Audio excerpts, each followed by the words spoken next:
right, what's up, guys? Welcome to the Iron Peak podcast here. A little special edition here that we're doing for the start of our men's summer basketball league playoffs and the announcement of our IPBL first and second teams for All-IPBL and the defensive team. But the main thing we're going to start off with today is the playoff setup here.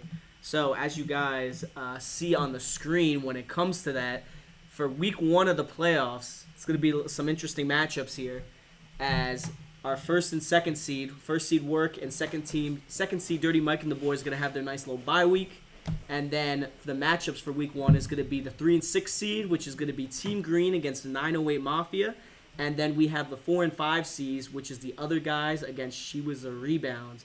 I'm joined here by Pat Reddington, our sports director, and a few of the other people of the illustrious IPBL committee here.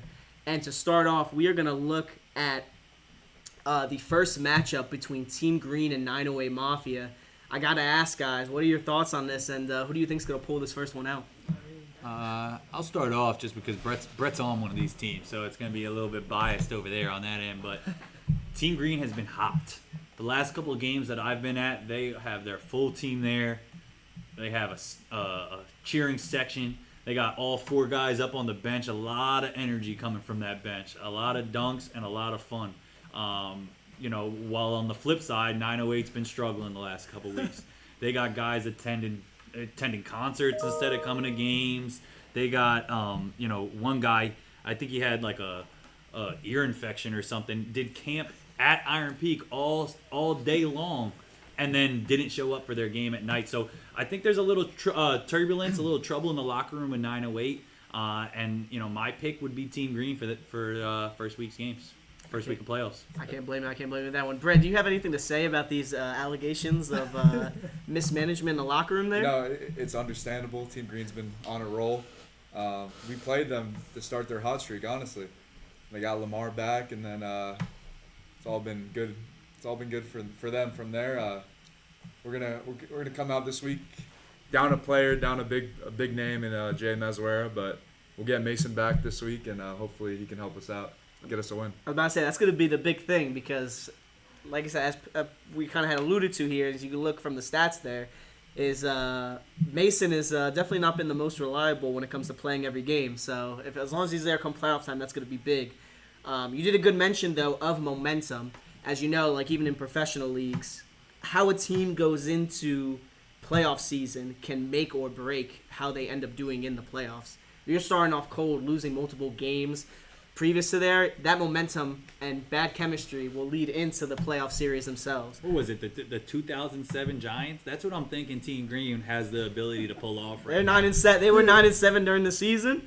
But listen, they might go 4. They might go 3-0 in the playoffs. You never know. That's going to be the big thing. Team Green looked the best they've looked all season that last game. That was actually a filthy game they played. Clean game. It's a good time to get hot. And back to 908, it just strikes me of poor leadership. That's all that is there. is a lot of poor leadership. Their locker room's not in order. They don't have their priorities straight. So to beat Team Green where they're at right now would be a huge upset and surprise to me. But I'm looking forward to the game, 8 o'clock to start it off. I know there will be a lot of hostility in the air. 908 Mafia is known to be quite the goons from the referee perspective. So, I think that there will be definitely some fouls in there. There will be some contested shots, some defensive effort, some hustle for rebounds. And all in all, both teams are going to want to come out and take home the coveted Iron Peak Basketball League trophy, brand new to the season. Brand new. Absolutely. Can't wait for 908 to hold that in there, hoist that one up in the rafters. We'll see about that one. We'll see about that one there. But the main things is, like I said, I would lean the same thing probably towards Team Green. I think 908 Mafia, you can't count them out. I definitely think they're gonna grind it out with other teams. They're almost like the Memphis Grizzlies back in the day, to where they might not seem like the easiest team that's easily gonna beat a team, but they're gonna keep it close. A lot of teams that face them have had lower offensive outputs there when it faces this team because, like I said, they just grind it out, even if they don't have the most, on paper talent. When it comes to Team Green, though, I mean, when you got a guy like Damani who can put up 20 and 10 a night with a block and a half, I mean, that's already hard to stop. And then you got Zion on the other hand, who's putting up 11 points and 13 rebounds. I mean, he's one of the best defensive players that we have in this league. He was showing that last week as he was just, I know Phil, for example, he was given hell as he got 2 blocks on him in particular. Another guy who's also bowled out for them is Derval. Derval last week and the week before, killing it from the 3-point line, great on defense. He averages 2.5 steals a game. So I can really see them continuing to do that. And then Lamar, too. Lamar's only played 2 games for them, but the 2 games he has played, I think he's been one of the big reasons as to why this team has been operating on another level. Just to clarify real quick, Lamar was injured throughout the season, so he had a condition. He wasn't able to play early on, so he's still going to be eligible for this playoff run. He was able to come on the last 2 games, and just like Justin said, I think he may be the missing piece to them. But we just wanted to clarify that as far as the rules are concerned, Lamar will be eligible to play in the playoffs. There you go. And yeah, then just to continue off that, like I said, as you've seen, like I said, if you've watched any of the games, is like I said, Lamar's kind of almost like a Swiss Army knife for them. He's actually averaged 12 points a game in those 12.5 points a game in those 2 games, which is definitely big for them. That's technically second on their scoring list when it comes to guys. And he's also doing a good job of distributing the ball. I mean, he had a nice behind-the-back pass over to Damani this past week. He puts up 7 rebounds, and like I said, he just kind of does all the grinded-out stuff that you want. So similar to Pat Reddington to Dirty Mike and the boys, which we'll kind of talk a little bit more about later, is he's almost like the glue to the team, I feel like, and it's really helped them hit that next stride that they're really going to need come playoff time. But Justin, I'll get this out of the way really quickly. In the first pot, there is nobody like Pat Reddington to a team. There is nobody that brings that type of impact that Pat Reddington does to the team.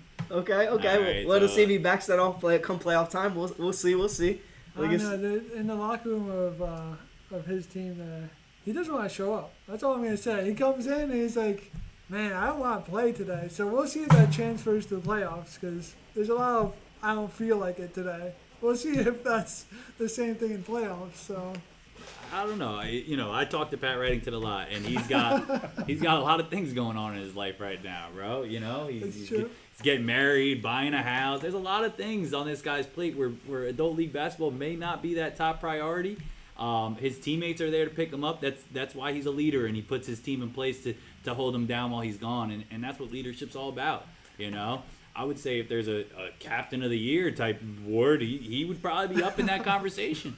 Maybe Brandon Johnson number 1, Pat a close number 2. I think Dalvin Long. For yeah, the team. Yeah, Dalvin Long, Team Green. Long, I mean, he came in. I love that. Dalvin How he retooled his squad. Yeah, I mean, especially you need to remember if you were here last season, he went from playoff game, first round of the consolation bracket, arguing with a fellow teammate cross court in the middle of a game, to then the next year keeping some key guys like Jamin, for example. Taj has been a nice guard for them, but Jamin's a nice floor stretcher for them, which they really need. And then, like I said, just adding the new talent and guys like Damani and Zion, Derval, pretty much almost a whole new team besides those guys. Really been a glue guy there, and like I said, overall, just been a good captain, good at recruiting, almost a Nick Saban, like you could say, when it comes to recruiting talent there for his team. So he's definitely made an improvement year over year when it comes to the team that he brings into the league. Speaking of change-ups, the next matchup in the playoffs, fun one will be the Fana and Johnny breakaway. Yes. There was two breakaway teams. So just to give a little background information on that in English, I'll let you know the 2 teams that are playing in that second matchup. We got She Was a Rebound and what was the other team's name? The other guys. The other guys, right? Anyway, so Johnny, who started She Was a Rebound, was on the other guys' team last season. He decided to break off and form his own team, and now, to the luck of you guys and our viewership, they will be matching up in the first round of the playoffs. Very heated back and forth between the 2. It was not a nice breakup. Amicable was the word I was looking for there. So there may be some hostility in that game as well. It should be an interesting Wednesday night. I think there's been hostility in every game versus the other guys, from what I can remember. But I'm about to say, yeah. So She Was a Rebound looking very cold these past couple weeks. That's true. They have. I feel like, to be honest, they started off with a good first game with Coach Sebastian coming through. He's definitely an interesting character for them, as doesn't have the best tardiness when it comes to being a coach, surprisingly. But Malcolm Shorts. but listen, great mention there, because I'll show up on screen here.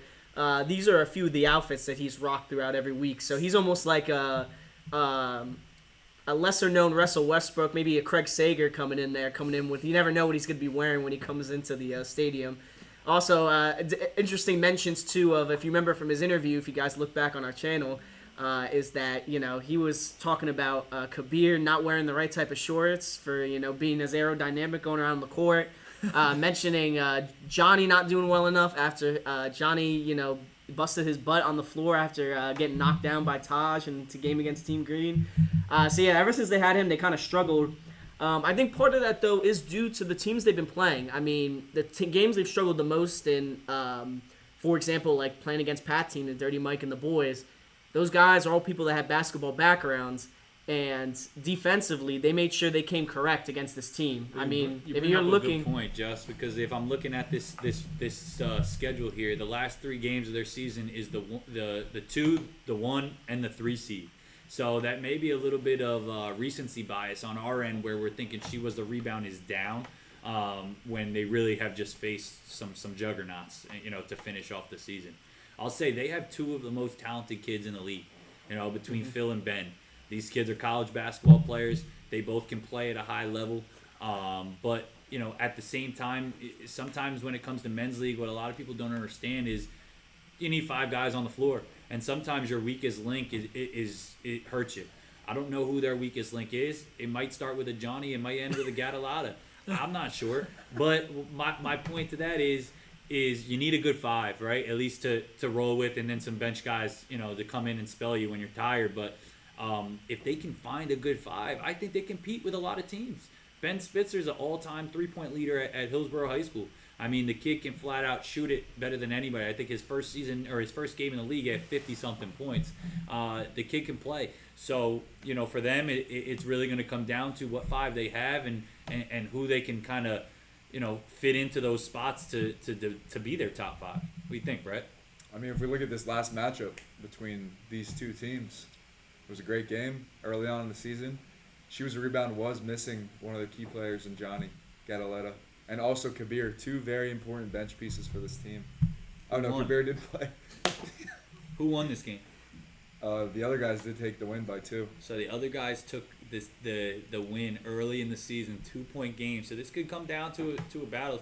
Speaking on the other guys a little bit, one of my favorite guys in the league, and I think should win best name of the league, Andrew Drinkwater. Absolutely. That's a great name. Drinkwater, dude. What a name.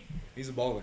And he can hoop. The guy's about 6'6" and can shoot the 3, can get inside. And then they actually have my favorite player in the league on this team. Even though I don't root for them to win games, he's my favorite player. Matt Papaduke. I mean, this Pops and Mo Berg. That's two of my favorites. I was gonna say, after I saw Mo Berg, I was like, I got 2 favorite guys on this team. I love Mo Berg too. So they have some pieces. I really think that this team is another capable team of making a run. I think between 3 to 6, we really don't know who's going to come out of this. So this week is going to be an exciting week of playoff basketball. Yeah, the other guys, they play the right way. Yeah. They need, though, to be fair, you mentioned with Drinkwater, I know stat-wise he looks solid as he's averaging close to 15 a game with 6 rebounds. But one thing I think he definitely struggles with a little bit is playing sometimes, I guess, too passive.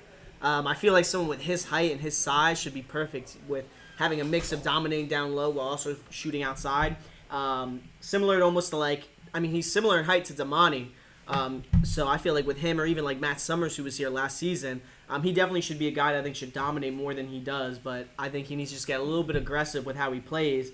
Mo Berg, of course, just consistently, you're getting out of him. He's putting up his double-double. One of the best rebounders in the league. One of the best point scorers. Can shoot a 3 every once in a while to keep you honest, which is definitely good. And surprisingly, someone that hasn't gotten mentioned yet, he's kind of popped off in the last week or 2, is the walk-on, Armon, who's only played 3 games. Hasn't played that many, but the last 2 games has definitely contributed more than you would expect in that. So he's definitely someone to watch out for, as I think he'll also be providing as a nice role player for that team. But again, they really just need help from all sides. But as long as Moberg, Drinkwater, and Pops can all have good games, and if Armand can continue the way he's been playing, they definitely have a chance to continue that. Especially if they're able to stop the two-headed monster with Ben and Phil there, because when they faced, when Shoes Rebounds face other teams that know how to stop them and trap them, you've kind of seen them gotten exposed. And to be honest, if there's a team that I would pick to be the most disappointing out of all those, even compared to the 1 and 2, would probably be this team, as they seem to be the easiest one that you can look at, and they have a clear weakness there that you can exploit to be able to do anything. So I like do the anything with that. diplomatic answers from everybody. What are our predictions? Put them on the line right now. I think She Was a Rebound comes away with this one, and I think you get it from you get what you get from Ben and Phil. You know, you're guaranteed to get points from them. I think it's Caparoso or Cue Ball who gives them that X Factor game. Get a couple threes, as we saw in this last game. Cue Ball had 3 threes. We've seen him hit 6 in the game before. Really? So maybe 7. Is that Cobra Kai? Yeah, Cobra Kai. Yeah. And we've seen a good game from Caparoso. So we're gonna ban those headbands next year, by the way, Cobra Kai. Yeah. So, you know, I think the X Factor is gonna give them that win. Yeah. Overall, I know they have, just even looking at it defensively, I'd probably have to lean with She Was a Rebound as well. I think it's definitely going to be a close game, not only because of the previous matchup, but She Was a Rebound coming in a little cold, starting the playoffs and everything of that nature from what we already talked about. I think the other guys, Pops, obviously, always been a stout defender there, so I think he'll do a decent job against Spitzer. Even though sometimes with Spitzer, like if you look at our the highlight plays that are the most recent highlight plays, I mean, he does a crazy step back fading jumper, spinning jumper past Taj from the previous week. When it comes to that, I mean, there's just some shots you won't be able to stop there. But and some of it's going to come down to luck of making their shots. But I don't know if they have someone necessarily that can guard Ben, as Drinkwater definitely has the size for it. But like I said, I don't know if he has necessarily that grit. And Mo Berg, I don't know if he has that lateral quickness to be 100% on there. I think they're going to put Papa Duke on him. And I'm going to be the one outlier here, and I'm going to go with the other guys. I think the other guys have a deeper roster. I think they don't have as talented as players. But between one of the Finer brothers, Matruli, Pop, Moberg, Drinkwater, Hands is Droik. Don't forget Tommy down there. and Tommy's not bad But either. So like Matruli had like 3 or 4 threes last week. that's too. what I He mean. balled out last Matruli week. couldn't get hot, and he takes some tough shots too. But you know, again, I think they're a deeper roster. I think it's all going to come down to leadership, which is the name of the game out here in adult league basketball. I think She Was a Rebound. Their locker room might be a little down recently. I've heard from Johnny Gataletta, they just don't play defense. Yeah. They don't want to. Yeah. Might have to ask Coach Sebastian about that. You got to play defense to win games. So Yeah. and Moberg's definitely going to give him some issues down low. Yeah. So, And I don't know, just overall, I don't know, to be fair, how they're going to deal with the adversity of being down. I know from watching the games in previous weeks when they've been down, Spitzer and Ben, they're not really going to be people that are going to be trying to hype the team up to keep them in it. Like, I saw Spitzer, for example, looking pretty dejected as they were starting to come down, I've and noticed when that, he's too. not making his baskets.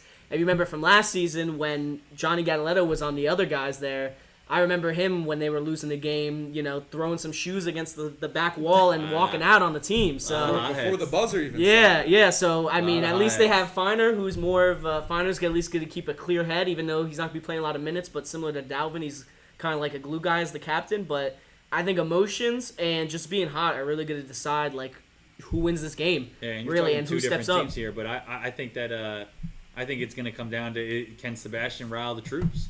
Can he get them under wraps and make sure that their heads are cool and composed and they all stay locked in? It's a long game, and you got 2 of the best scorers in the league that can fill it up and come back pretty much at any time, as long as you guys just stay with it and don't let the league get too far away. So, I'm picking the other guys. But I think, with both our matchups here, either team, can come out, or any of the 4 teams can come I'm out. excited. It's going to be a good game. I think this game could get a little chippy. I would set the line at 1.5 techs. What do you guys think? 1.5. That's Over. a good. That's a good. I'm I'll feeling a take double the tech. over. It depends on who's reffing. We got double Kevin combo this week, baby. Kevin squared. Kevin squared. I think Kevin, tall Kevin, that's been here. I think Finer is gonna get a little chippy, maybe with Johnny. Some bad blood between them. Well, listen, he'll be willing to call Tex. I've seen him call double. Interestingly enough, last game he reffed, He was calling double fouls off ball. Interesting. I haven't heard that before. I love that. But like I said, how you control he's the a game. knowledgeable ref. Control the So game, yeah, he knows how to control the game. He'll let them chirp a little bit, but he knows when to put his foot down. So I think with Kevin out there, he doesn't let the Mafia chirp. That's for sure. I think he'll keep things balanced and in order. We're gonna stay off a lot of ref talking podcast just to keep this thing rolling. But 908's got they got a tough He whistle. might have I the guess, most man. texts in the league. Yeah, they're Definitely. goons, I mean, dude. yeah, You guys are goons, freaking yeah. goons, bro. What do you want them to do? Now, next quick thing. Seeing as it seems unanimous that we're giving pretty much Team Green beating 908 Mafia there in the first round. It's an away game. What can I say? Away game. Okay. With that means they'd be facing Dirty Mike and the boys overall. Who do you think would win that hypothetical matchup between that's Team Green and Dirty Mike and the boys? Another great game. On paper, they have the talent. They got EuroLeague guys. They got overseas guys. They got JUCO guys. They got fame on TikTok. They got that, and we got heart. That's what it comes down to. Okay. We're gonna play our hearts out. Whoever we got, I don't know if we're gonna have Mason if we get there. So they might full court press us again. But if you remember, we were within 6 at half last time. You were. So that was first game of the season. Granted, they didn't have much chemistry, but neither did we. So Listen, I think he's getting a little ahead of himself here. His team still has to win the first round game. Though on the other hand, assuming Team Green goes up against them, That's a great game. If they played like last week, it's gonna be a close. gonna be close one. When they It's didn't gonna- have Lamar, they went to overtime. Yeah. Recently, that was about 3 weeks ago, I believe. even though to be fair, when it comes offensively, I mean, Pat's going to be there, so he always does a great job of making sure that the ball gets distributed around. I know on offense, when you're watching them, when Pat's been there and hasn't been there, there's definitely been a clear difference on how the offense has moved. this bye week's really going to help him out because Paul, he got banged up last week, but I don't want to inflate his head a little more, but when Pat is there, he controls the offense. Like he's kind of like coaching up the team. So like when something, he needs it. they listen too. They get in line and listen. Well, listen, So, all They I also know. need Jamal. Jamal is They do That need was my Jamal. next point. Is They that need Jamal's Jamal. going to be big, especially from the 3-point range. Jamal has been on fire. That guy has. We don't track 3 points attempted, but if we were to keep a track of 3-point percentage, I think he would easily be number one. I don't know anyone who is as knocked down of a 3-point shooter as this I think guy. I'm 4 for 8 on the year actually. Yeah, I mean. He put a minimum attempts though. I mean, he leads the team with 22 3-pointers made. He leads the team in scoring too at 24.6 points. So he leads in steals. He is arguably I don't think it's even arguably. I think it's mainly he's their best player when it comes to that for Jamal. But back to what you were saying with Pat, it definitely offensively makes a big difference there. As I've heard from several sources that there is certain players that are ball stoppers on the team. So the fact that Pat would be there to keep things in check is definitely good, as he's their main captain there. Hey, there's alphas out there and there's betas, And Pat just happens to be one of those alphas that he might be on a team with multiple professionals, influencer with millions of followers, and the all-time leading scorer at his former high school. But that doesn't matter because when he shows up, people listen to him. And look, whether our team plays better or not, that's up for discussion. But we're gonna win, right? And that's my goal when we get out there. I don't care about any of this stat stuff. I think Jamal is in the same boat as me, where he's not out here chasing stats, right? And we're trying to take care of that trophy. So I'm happy to see my 2 guys up here, Zero Bounce and Jamal, but this is just extra for us, man. We're about the win column. That's what we're looking for here. Yep. Last quick thing while we're still finishing up talking about playoffs here is championship matchups. Any big predictions on who you think's going to be in the championship game? Yeah, Brett. I mean, I think the obvious answer is Dirty Mike versus the team work.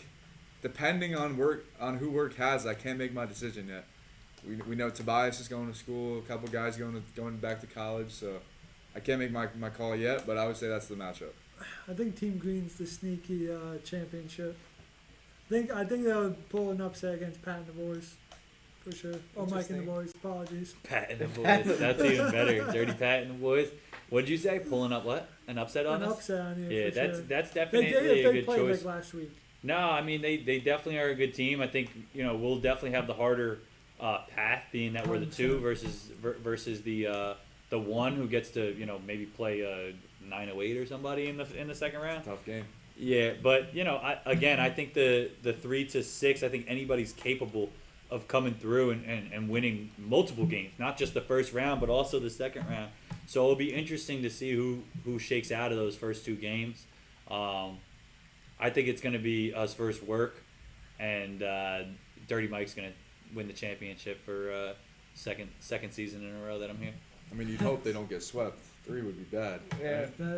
Right? Losing 3 times, beating any team 3 times is a tough thing. Yeah, it's tough to do. So we'll it's see. tough to do. Yeah, no, for sure. For sure. It'd be nice to see us full strength against them full strength. It's going to be a shame. Yeah, but Jamal. Work's going to be gone. We missed Jamal last week, but we were 2 points away from the game. That last minute was it was a tough last minute of the game. Flashback in his eyes, just tough last minute of the game, man. There's not much you can do. You can only do what's in front of you, But Work's got a good team. They're going to play hard. They're never going to quit. I've played against a Brandon Johnson-led team before that we've been up 25 points late in games, and he's fought back to get into them. They're never going to quit. So, I think Work is a very good team too, and I think they could definitely win it as well. So it'll be interesting. Yeah, for me, like I said, I think I might have to line with John here. I'm gonna play against the popular matchup of Dirty Mike and the boys and Work, and I'm gonna say Team Green.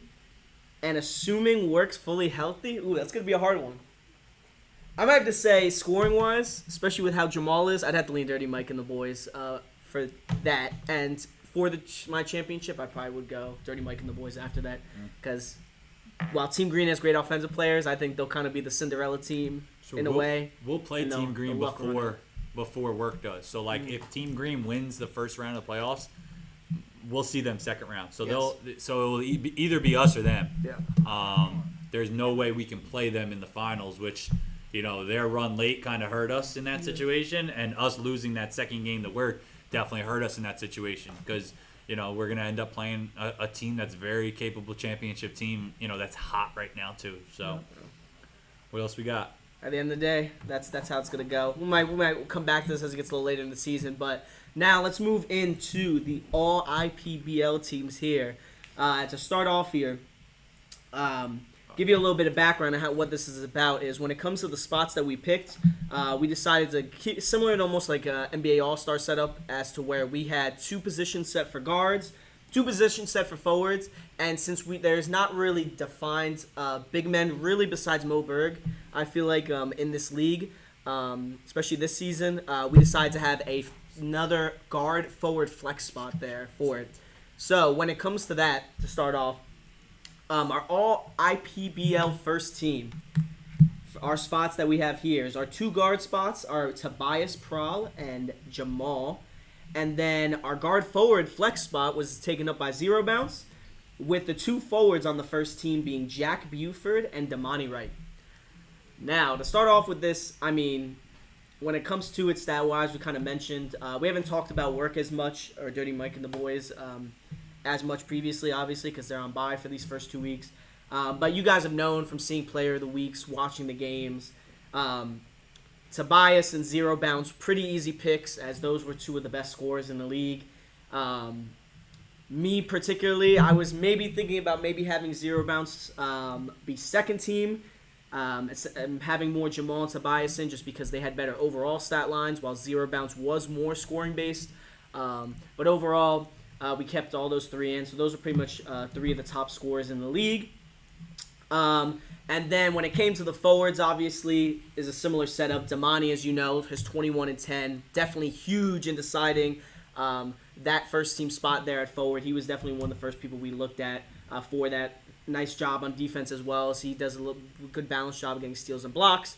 And then Buford was definitely the interesting one there, as he was the next guy that kind of came up on our radar for that when it came to that team, just because when you're looking at it forwards wise, he was just overall just one of the guys that seemed to stuck out, especially in the scoring. As you know, that he He was third in scoring at 22.2, but also did a solid enough job overall, putting up 4 rebounds, 2 assists, and averaging a steal a game with a half a block. So he was able to pull up a full enough stat line where he definitely got those in. When it comes to you guys, do you think any of these guys maybe shouldn't have been first team, maybe moved down to second team? Any snubs you see from this first team? I don't really see a snub here. I think that power forward, that 4 spot, was really between Phil and Buford. And I think what gave it to Buford is he had 3 less points than Phil in 2 less games. So, I mean, great scorer at 22 points a game and on a loaded team. He's probably the third option, second option, depending on who they bring every week. Phil, he's guaranteed, he's like 1A, 1B on that team with Ben. So, and he had a good overall stat line, a steal a game, 2 assists, 4 rebounds. So I think that's why Buford got it. I think Tobias and Zero they were ahead of the pack in scoring. The gap goes 185 points for Tobias, 174 to Zero bounce. Then the next best guy is at 144. So it's really, it wasn't even close for me to put those guys up there. Both great scorers, but all these guys really helped their team in every way possible. Yeah, no, absolutely. Yeah, and that was pretty much the consensus when we talked about it with everyone of all those spots. Like I said, Buford being one of them. Me personally, like I said, Zero bounce was at first was definitely someone I was debating on, but like I said, was kind of convinced over when you look at just the sheer amount of points he put up, especially when you have a game where you literally break the record for most points in a game. It's kind of hard not to include you there on the first team. So next we're going to look at the All-IPBL second team here. And for our 2 guard spots, we start off with Kwanzaa Harper of the free agent team as the first guard, followed by Iron Peak's own Pat Reddington there at the other guard spot. For our guard forwards flex spot, we have Phil from She Was a Rebound. And then the 2 forwards, you're going to have Zion of Team Green, and then we have Chris Moberg of the other guys. Now, I know this was a team that definitely had some moving around, like I said, as we were going through the teams. Like I said, even through the first team, that was kind of deciding how we put everyone for the second team. For me, for example, I know when it came to Kwanzaa, him and Waynick for that free agent team have really been the 2 guys that have just carried that team overall.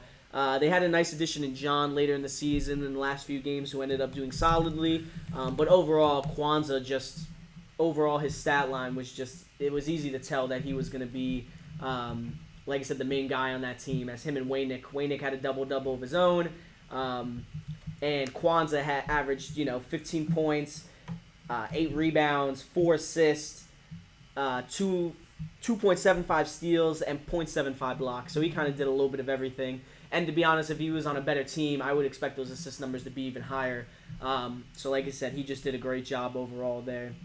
I think that's what separated him from Spitzer to get that spot. Ben had points. He had the points, 16.7 per game, but it's really about it. He had a steal per game and 3 rebounds, but 2 assists on a lot better of a team. I think that's why we gave it to Kwanzaa overall. I mean, if you look at the worst players on, She Was a Rebound, Gadaletta could put up 10 on Gadaletta would be one of the main offensive scorers on that team. And he averages, 3 or 4 points a game and, hits threes off the side of the backboard. So, overall that, and even like someone like Hook, for example, Adam Hook on their team, who doesn't really get a lot of playing time either. Those guys would probably be starters on that free agent team as they were rocking usually 6 or 7 throughout. So Kwanzaa carried the team on his back, so it was pretty easy to put him on there. The next spot, Pat Reddington. We were going back and forth on him on the first team. I was thinking of putting him possibly in Zero Bounce's spot almost, since we had the 2 guard spots pretty much locked in for the first team. With his overall game, since he had about, if I'm not mistaken, like 15 and a half, 6 and 6. So he had that overall stat line that you're really looking for through there, and you could just tell through how he played just from watching the games. He was definitely impact-wise one of the top guys. And with the 2 steals, he had a nice overall stat sheet, which which I was kind of liking. So when it came to him on the second team, it seemed like it was an easy setup. I don't think he was really there wasn't really anyone that you were really going to think of putting above him in that spot. And then when it comes to the guard forward spot, Phil, another guy who possibly was talked about for first team. Once he didn't make that, pretty much was a lock for that guard forward slot there. I know there was other guys in contention like Mason, who we were talking back and forth on, which we'll kind of mention a little bit more as we get to Mo Berg down there at the end. He was another guy that was kind of tossed up, who I banged the drum for there. And then Zion was one where it was like Team Green came through at the end of the season. He averages a double-double, like we mentioned before, and just with his impact on defense as well. Overall, game-wise, he was just someone you had to put in there as one of the other, some of the best forwards in the league. I don't know if you guys thought if there was anyone that really separated the difference between those last spots there. I think if the Mafia won a couple more games, I think Mason gets that spot. Him and Phil, very similar stat lines. I think Phil had 18 per game. Mason had 18. Phil had 17, and the rebounds are around 10. But I think you got to give it to Phil for the carrying his team to a couple wins and showing up every game. Yeah. Cal Bridges played every game. That's something that you can put somebody over the top. That's why I feel like I might not have been able to make second team or any teams here, just because I haven't been at a lot of games. But I think Mason, you could definitely make a case for. He's definitely as talented, if not more talented than this list and even first team too. So I agree with that. Yeah, more just on paper. And like I said, Mo Berg was definitely someone we had to push in there for. Because when you're averaging a double-double as one of the best rebounders. And it's not just 10 and 10, it's like 15 and 14. Yeah, and like I said. Oh, yeah, he's the best, bro. Yeah. I love Mo Berg, man. How can you not love a guy like that on your team, right? He doesn't demand the ball, but somehow the ball always ends up in his hands. Mm-hmm. And he's always making plays. I think I've seen him make a couple good passes, too, where he's a good big man who can play low post and also pass out of it is something you don't see as much anymore. Both him and Zion, two of the best rebounders I've ever played against. Yeah. Boxing them out is not fun. Yeah, even he's almost like not on the same level, but he's almost like a Jokic, where you don't expect him, especially on the rebounding side, because you got guys like Zion, Joe Liberato from last season was a great rebounder. Even some of the other guys like Damani, who averages 10 rebounds a game. Those guys athletically, you could tell those guys are gonna get their boards height wise. While Morberg does have some height, he's not the tallest guy on the court. He's also not super athletic, so he just used that grit and that determination and that perseverance, where he's just gonna outwill you for a rebound, and that's really what you gotta commend. That baby hook he has is unguardable. Yep. I want to give a quick shout out before we go to the next page, even though I know he's on the next team as well. But Kwanzaa Harper, man, to sign up for the free agent team, with free agent teams, you never know what you're gonna get, right? You get some players who might not be that experienced in the game, some players who have been, some players who don't like passing, some players who want their minutes, whatever the case may be. And he's shown up every single game despite knowing he might lose games by 50, 60, 70 points. He shows up every game and tries his best to will his team to win. I got to give a guy like that a lot of credit, because with his experience and his talent level, you see a lot of people like that just not putting up with it and just being like, all right, I'm done after we lost a couple games. It's somebody that if people are looking for somebody next season, and if Kwanzaa doesn't end up putting his own team, feel free to reach out to us about getting in touch with Kwanzaa about putting him on your team, because he's somebody who can take a team to another level. Sure. We encourage that, where people from the league start talking to other people in the league if you're looking to form teams for the next seasons, and pull from each other. If you're not getting the playing time you want on one team, go to another team. We don't care. There's a huge transfer portal here, so it's always open. And second shout out, I'm looking at the second team pictures here. I'd love to give a shout out to our photographer, Andrew Grouse. Done a great job with these pictures, live pictures, late at night, Wednesday nights. I'm sure he could be doing other things at home, but he's here taking pictures of our guys, and really good pictures. Third shout out. I just want to give a third shout out real quick. Whoever Pat's barber is, oh my God, that fade is ridiculous. You know who that is? You got an IG or anything you shout him out on? Rocco's New Way. All right, hit him up. Langhorne, Pennsylvania.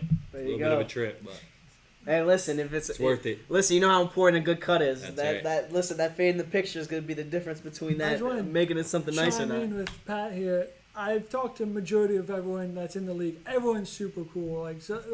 I'm sure if you're looking for a team or they're looking for an extra player, reach out to me. I can hook you up with anyone. Everyone's super cool. I don't think we've had any problems this season. So I think relatively, it's a great league, great group of guys. So and work with us too. To John's point, if you have 4 guys, let us know. Maybe another team has 4 guys and they're willing to put it together. We'll even set you guys up on a day where you guys can come play pickup together for $5 or something and come in and do somewhat of a evaluation of free agents. We're definitely willing to help however it can. I know it's tough as we get older to make these adult league teams on nights or whatever, weeknight games. So just reach out to us if you're looking to build a team and you're struggling with numbers, and we'll see what resources we can pull for you. That's big too, because I know there's been definitely one or two guys that have started from doing pickup here that had made their way over to being in the league. So it definitely fosters relationships there, even chemistry with guys. Like, hey, I ended up playing well with this guy. Let's try to form a team together and get everything around that. That's definitely a fair point. Yeah. But get back on track here. We're gonna move now on to the All-IPBL defensive teams here. This one we had to do is we had to give a shout out because this year we had some dogs on defense here. And to start with the first team, for our 2 guard spots, we have Kwanzaa and Jamal there as the first 2 spots. A little switch up here from guys you've seen on the All-IPBL teams is we got Bam Johnson as the guard forward spot. That's someone that I definitely like there. As you can see, that picture is definitely reminiscent of how he plays on the court. And then our last 2 forward spots, we got 2 familiar faces there in Zion and Damani. When it came to a lot of these were actually pretty easy to find. I mean, you could tell from either watching the games or looking at stat sheets. Kwanzaa and Jamal, I think Jamal led the league in steals, if I'm not mistaken there, with over 3. Kwanzaa was usually up there in steals for himself. Bam and Tyler, who Tyler you're going to see mentioned later. Those are 2 guys I definitely wanted to make sure got on there because with watching Works games, you could tell both those guys are pests to deal with. Bam, for example, was not, athletically or height-wise, he's not like crazy in any of those statistical categories, but he will grind you down on defense and lock you up. Great job at forcing turnovers. Like I said, he's just a pest to deal with there on defense. Zion, like I said, great job of getting blocks. A big thing that helped him out get to the first team, maybe over some other guys, was the rebounding, which is definitely always a part of defense there. So him doing that there really helped him out. And then Damani, you've seen his highlight plays, his athleticism. That just naturally carries over to his defense as he's done a solid job of getting steals, but especially getting blocks.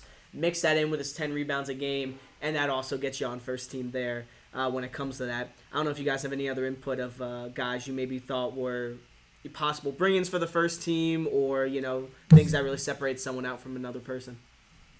Got anything, Brett? I'm surprised 908, and I thought 908 has some defenders out there on their team. I don't know if it's defenders or foulers, but they're play hard. They play hard. That's for sure. If it was all IPBL Hart first team, I think we'd be up there. Yeah. Probably 1 through 5.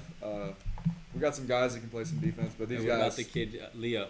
I think Leo could be up there. The stats don't show it, but Gotcha. the rebounds, he's hustling. He out hustles everyone. Yeah. So No, these guys are definitely some of the best defenders in the league. Johnny Gatalotta had some good defensive possessions on me this season. I'm block just you? thinking He blocked you last week. Yeah. No, he didn't block me. Another kid blocked me. But he was in the way. I'll give him that. So yeah, I mean, I think there's a couple kids just thinking about from the games that I played. Leo, the taller guy. Yeah. Lankier. Yeah, he guarded me the first game. I thought he did a decent job, and then Johnny. Oh my God, that's for Buchan. Oh, for Buchan? Yeah. That's what I'm talking about. He's on the second team. Oh, okay. All right. Yeah. So then that makes sense. That checks out. All right. And so we're going to move on to the second team here. As the first team, like I said, when we came up with that, it wasn't really hard to do. You could really look at the blocks and steals charts and rebounds kind of all put together, and that was pretty easy to set up. The all defensive second team is really where we had some debates here. So at our 2 guard spots, we got Tobias, who you obviously know from the first team, and as one of the league's top scorers there. Next, we have Ryan Verbuchen of 908 Mafia, who is his first time showing up on any of these lists, like Pat was about to get into, and he'll probably mention a little bit more, as he's definitely a good guy that's been doing good on defense, especially the past couple weeks. If you've been watching some of the highlight reels, he's been getting in there for some blocks. He's really been turning up on defense the past few weeks. Next, you got to go with the guard forward spot. We put Pat Reddington in there as... like I said, he does a pretty good job on defense. Like I said, the only people that could really possibly give him really any trouble were guys like Tobias, like top ends, college basketball players. Hold up. I held him underneath his average. Great job on getting steals. That was really the thing that set him apart. I got on Tobias, and I held him under his average of 27 points a game. Tobias to the season low, so that's they won by 40. He didn't need to score. He's not going to. All I know everybody beats you by 18, bro. All I know is the step backs. All I know is that Tobias' step back, one or two step backs from Tobias gave Pat a little issues, but overall held his own. Great job of getting forcing turnovers there with the steals, and did a good job on the board. So I had to put him in there as he kind of contributed all around. And then our forward spots here, we have Tanner Boxon of Lexington Moose Knuckles. Definitely turned up again towards the second half of the season for his team. You saw in the last week's game, as the time of this comes out, Player of the Week should be out, so he'll be our Player of the Week there. So he put up, if I'm not mistaken, 29 points and close to 20 rebounds. And overall, you've seen him too on the highlight reels, just do a good job of getting key blocks, steals. He kind of knocks it all on defense. And with how he's been rebounding the past few games as well, he snuck his way in there. It's kind of hard not to put him in. And then last but not least, we got Tyler, who was a guy I banged the table for, who I liked. Him, Bam, just two-headed monster there on defense. Really gave issues to the other team. He kind of started midway through the season for them. But since he's been in, like I said, he's just been a terror on defense. I think the Dewey helps him, gives him a little bit of a boost there on his stealing ability because he plays different when he has that thing on. But overall, I definitely have someone in mind that might have gotten snubbed. I don't know if you guys can think of any other snubs for the defensive team. I think Derval got a snub, but I think what set Rebukin apart was the steal and the block. He's only one of 3 players in this whole league to average a steal and a block per game. So, with eligible games. Who's Derval? The point guard on the team green. Averages the guy who was making all the 2.5 steals threes a like game. 2 weeks ago. Okay. Yeah. I missed the game against them. So. I think he had a similar stat line defensively to Tobias, but obviously Tobias was getting more rebounds than averaging 5 or 6 a game. But Rebukin had the 1 steal, 1 block, and the rebounds. I think we got to shout out Lexington because Tanner was playing 1 through 5 for that team, but those guys are returning guys from some older teams, and we hope to see them back. They compete, so. Great logo for them. And listen, they did a great job too. I gotta give them credit. Broke the curse of the orange jerseys because if you remember, FF from last year, the orange jerseys didn't win a game until they got into the consolation bracket. This team was able to pull off a win during the regular season, so they broke the orange jersey curse. Like I said, the 1 through 5 is another great point that I didn't mention for Tanner, as that makes a huge difference. As like I said, he was defending all 5 positions and putting up solid stats with it. So had to put him on one to all defensive teams. And like Brett mentioned as well, Derval was really a guy who I was pounding the table for. But he sadly got snubbed. If there was like a third team, he might have been in there. Like I said, Rebukin and Derval were definitely debates that I know I had with some people about making it in there. But so shout out to him, as he was definitely the big snub on there. And besides that, like I said, you look at rebounding wise, Moberg maybe could have made it, but didn't really have the blocks that goes with it for that. And then, like I said, anyone else, that was really the only other guy that was closer on there for that. So that pretty much rounded out the second team. And overall, guys, that's a look into not only playoffs, but your All-IPBL teams. So feel free in the comments to let us know what you guys think. If you guys think there's any other snubs or guys you thought that should have been mentioned, also feel free to put in your playoff predictions. We really want to see that, especially for the first round, but maybe even the second round if you want to put a championship team in there. Feel free to keep up with that. Don't forget on the closing, little closing arguments here. Like and subscribe. Absolutely. Like and subscribe. We need you guys. Keep being active in the chat during the games. We like to hear what you guys have to say. Also, giving feedback on the league. However you need to through the Instagram. You guys see all our stuff. Share it as much as possible for us. We appreciate everybody for coming out, and we really look forward to a great playoffs. Ahead of us for the next 2 weeks. So just so everybody's clear with the playoff format, I know we sent emails out, but we just want to close it out here. So we have 2 games on Wednesday, and then the following week, the winners of those 2 games will advance to play the 2 bye seed teams. So Dirty Mike and the boys and Work, and then the winner of those 2 games will play in a final game. And they chose the late game, right? Yep. Okay. So we'll figure all that out, but that will be the championship. Will be finished off next week, and then we'll be getting ready and loaded for our fall season. Yep. And registration is live. for the Registration is live. Registration's live. Get the early bird. Yeah, get the early bird discount. Maybe don't, but Get the early bird discount. Get in there early. Pick your team color if you want. If you get in there early, we'll give you that opportunity. And then, if you don't have your team already set up and signed up, start getting that together. Especially for our teams that did not make the playoffs. We appreciate you guys coming out and being part of the season. But make sure you're starting to get ready for the fall season because it comes up quick. Yep, and like I said, great point there on keeping up there. Like I said, you're going to want to see your highlights, going to want to see your stats there. So remember, league lineup as well. That's going to have all the stats for all the games. And feel free, make sure you tune into the Instagram there, Iron Peak Adult Leagues. Even though most of you are probably already on there, make sure you're on there because any updates when it comes to scheduling and anything like that will definitely be posted on there, as well as all the teams that we discussed tonight and playoff seeding, everything of that nature.